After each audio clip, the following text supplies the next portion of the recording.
సంక్రాంతి సంబరాల్లో భాగంగా రామబాణం ఆధ్వర్యంలో కాకినాడ 12వ డివిజన్ పర్లవపేటలో ముగ్గుల పోటీలు నిర్వహించారు. ఈ కార్యక్రమంలో ముఖ్యంగా దేశ నాయకులను గుర్తు చేసుకోవడం జరిగింది. పిల్లలకు ఎంతవరకు అవగాహన ఉందో తెలుసుకోవడం జరిగింది. ఈ దేశం కోసం ప్రాణత్యాగాలు చేసిన కొంతమంది స్వతంత్ర సమయోధుల గురించి, సమర యోధుల గురించి పిల్లలకు చెప్పారు. రాబోయే రోజుల్లో మన దేశం కోసం, మన ధర్మం కోసం వీరిని ఆదర్శంగా తీసుకుని భవిష్యత్తులో ముందుకు వెళ్లాలని గ్రామంలో ఉన్న పిల్లలకు, పెద్దలకు తెలియజేశారు. అదేవిధంగా యువకులకు కూడా సందేశం ఇచ్చారు. కార్యక్రమానికి గ్రామ పెద్దలు, మహిళలు, యువత మంచి స్పందన తెలియజేశారు. కార్యక్రమాన్ని నిర్వహించిన వారు రామబాణం అధ్యక్షురాలు నేదూరు జయలక్ష్మి, ఇమ్మంది లక్ష్మి, పార్థసారథి, మాజీ ఇండియన్ ఎయిర్ ఫోర్స్ సైనికుడు వాసంశెట్టి బాలాజీ, సాలిగ్రామ లక్ష్మీ ప్రసన్న, ఇమ్మంది గౌరీ పార్వతి తదితరులు పాల్గొన్నారు.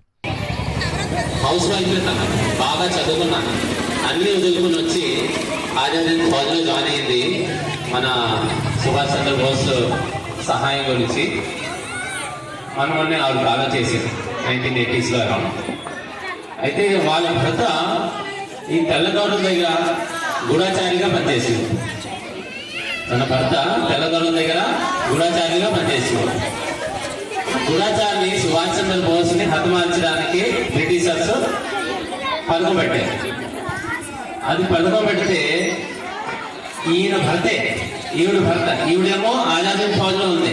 వారి భర్త ఏమో బ్రిటిషర్స్ నుంచి సుభాష్ చంద్రబోస్ ని చంపడానికి పథకం పట్టుకుని తన దగ్గరికి వెళ్ళేది. ఈ విషయం తనకి తెలిసిపోయింది.